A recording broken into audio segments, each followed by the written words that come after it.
lovely people, you're warmly welcome to the Style Made Simple by Dressen's channel, your online classroom that offers you quality tuition in apparent skills in sewing. If you're new to this channel, great to have you as part of the family. Kindly subscribe to this SMS by Dressen's channel by pressing on the subscription button. That will get you onto the bandwagon. And then number 2, also pressing on the notification button so you get new alerts when new videos are uploaded. Thank you. Now, this project is going to be something simple and something fun. We're going to sew a simple dress. It's trendy, it's comfortable to wear, it's roomy, it's stylish and casual. But guess what? Very simple to sew. Very simple, I said. Yes, and the name of the dress is Patapata. Come along, let's go to the workshop and get. Okay, so this is the fabric we have chosen. Fabric, an African print looking the same on both the right side and the wrong side. It's very important because all the stitching is going to be done on the right side. So we are going to be cutting 6 inches length of strips from the side. 6 inches. The size of the strip should be 6 inches. So you're going to mark it and then cut out the strip, and that's the first strip being cut, the second strip being cut, and then the third strip being cut. Remember, this is a fabric of 3 yards folded into 3. So we've taken our strips from the side and we're going to check that we get our hip across the span of fabric left. At least you should be able to have your hip measurements plus 2 inches ease, and then a little extra on both sides to take up the pleats, and then the length should be at least 36. Now we have 3 layers of fabric left after taking off our pleated section. So we are going to take 1 layer off and leave 2 layers for the work. So this one is going off and then we are leaving these 2 layers. This is where our neckline will come from. So we are going to be folding and then pressing for our center line and our shoulder line. So the first thing to press is the center line. It's always important to have a center line when you are working. So center line press, shoulder line press. Now we're going to measure our locations. We're going to measure our bust line, sorry. So 9 inches from the shoulder line. You measure, mark your bust line and then press. The pressing will transfer the position to all the sides of the fabric. So we've pressed our bust line. We are moving to the waistline now. So you use your shoulder to waist measurements to locate where your waistline will be. You mark it and then you fold and press as you did to the bust line. Please refer to my measurements video to know how to take the measurements and apply them. We are moving to the hip now. So for the hip, the location of the hip, you're going to be using your top length or your blouse length. Whatever that measurement is, you measure it downwards, you mark, you fold, and then you press. So the pressing of the positions makes it easy when you're working. The line is already there, so you know this will be my line. This is my center line, shoulder line, bust line, waistline, and then hip line. It makes it easy. Now this is the center line, this is the shoulder line. We are going to work this way. This is the neckline we are marking out now. The neckline is 4 inches by 4 inches or 5 inches by 5 inches. You mark it out in shape. It should be wide enough to carry your head. Now on the bust line, you measure your quarter bust measurement plus 2 inches ease.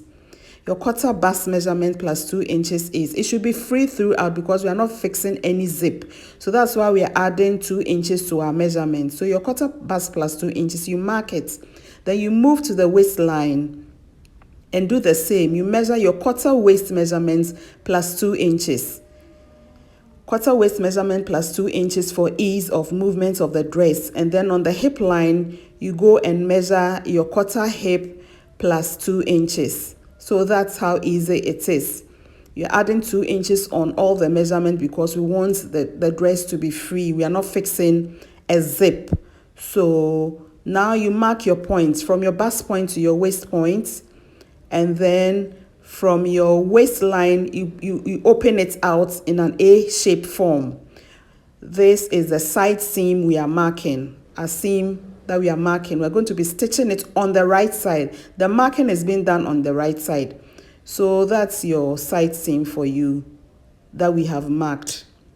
We are going to be cutting out our neckline now. So 5 inches by 5 we have already marked, and we are cutting out the neckline. Remember, the neckline is the only thing we are going to cut out on the body now.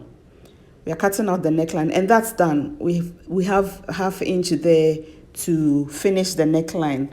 So the next thing is to press the location of the side seam allowance that we have done. Remember, we have marked our side seams and marked it out, marked our waist, and then marked the A-line shape. So we want to bring the imprint to the other part of the fabric.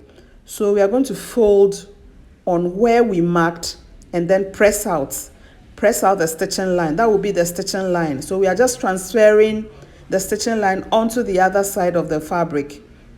So you press out so you can transfer the shaping onto the other side. So when you open up, you don't have to re-measure and remark. So that's it. We've marked our side seam allowances, and we are going to open it up and see how it looks. You mark it. So that's your waistline, that's your side seam. You're using the chalk to mark out the imprint. So once you open it, it becomes easy to identify where the side seam, that's your neckline, and that's your side seam for one side, and then the side seam for the other side. So we are going to go to the machine now and then work on our project. These are the strips we cut out for the pleating. So we are going to be folding the edges and then edge stitch it nicely, 1/4 inch and 1/4 inch, that's the hem, and then we stitch all the strips.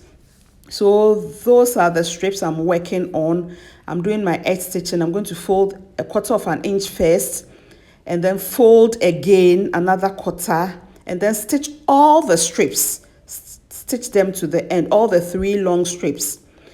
Now we're going to work on our neckline. We're going to finish our neckline, and I'm using a bias tape, a ready-made bias tape. This is a satin bias. So we are going to apply it on the neckline and then use it as a facing.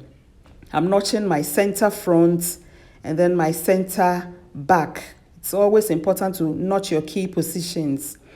And these will be my shoulder points. So if you have a knitting machine, you can knit in the neckline, fold over and stitch. But for this project, I'm applying a bias tape for facing. So I'm going to use the 1/4 inch on the bias tape that has been folded to pick the neckline, stitch on the right side. This is a facing, so we are stitching on the right side and then we'll turn it to the wrong side. So apply the facing to the neckline using the allowance that has already been folded on the bias tape. So I'm using 1/4 inch, and then I'm picking the neckline with a 1/4, and then I'm going to stitch all round. I didn't really start from the beginning of the tape. I left an extra 1 inch. You stitch all round, and then once you get to the end, you kind of fold the first one you put over, and then lay this long strip over and then stitch. So I fold this over and then place this on top and then stitch and cross the joining. Okay, so once I cross the joining, I can trim the excess off. So I'm done with applying the bias tape now. I'm going to clip the seams in position and then do some top stitching. I have to top stitch the seam of the neckline onto the bias tape so it will lie flat. So push the seam outward, not inward in the dress. Let it come outward and then top stitch it onto the bias. So I'm going to do the same thing all around the neckline. I'm going to top stitch 1/4 inch from the original stitching line and stitch all through so the bias can lie flat when we press. So make sure you take your time and do it beautifully and stitch all around the neckline. From there, we are going to move to the pressing area to press the facing down so it would look beautiful. Now we are here at the pressing area. You roll the facing over and press it neatly round, making sure you are pushing the bias backwards a bit so the fabric can show up a bit at the edge. Push the bias back a bit. So when you flip it over, none of the yellow bias you've used will show at the edge. So go back to the machine and stitch the facing in place now. That has been done. We are going to stitch our side seams now. Put the fabric together and then stitch on the positions you marked and pressed.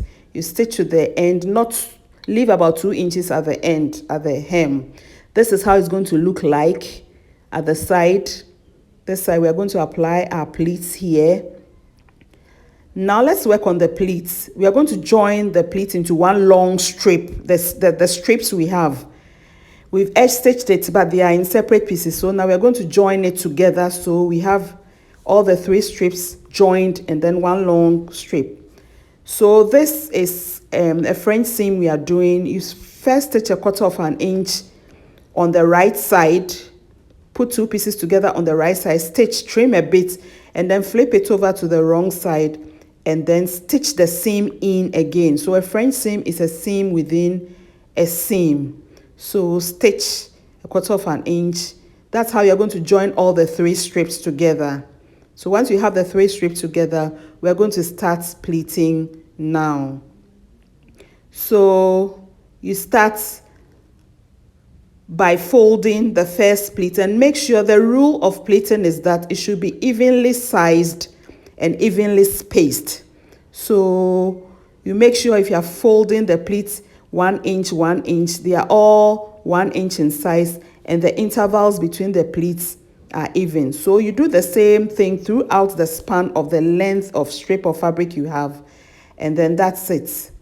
Now we are going to be pressing.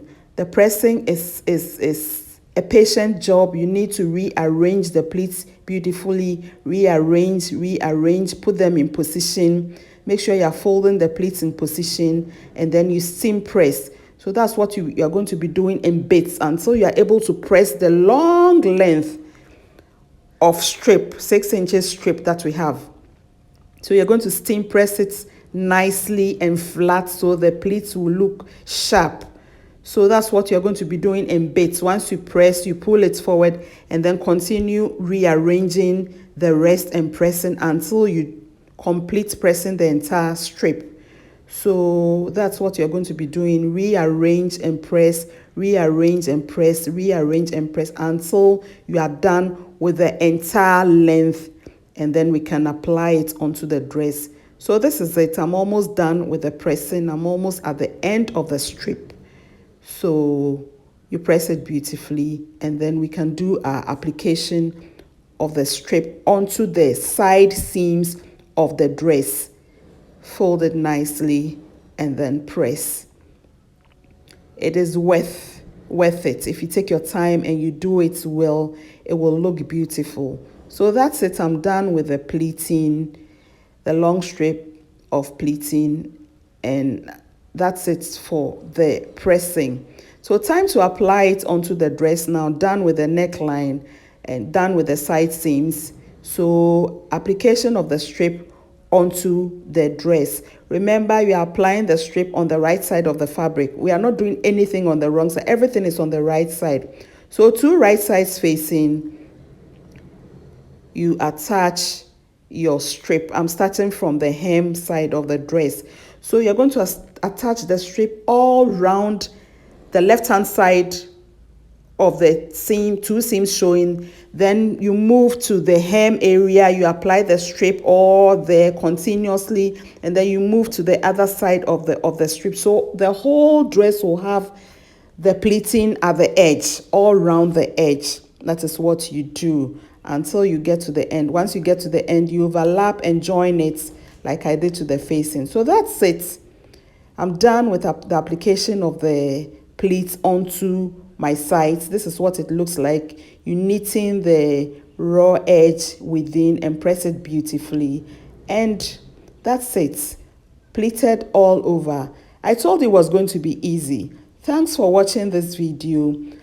See you in the next one. Bye.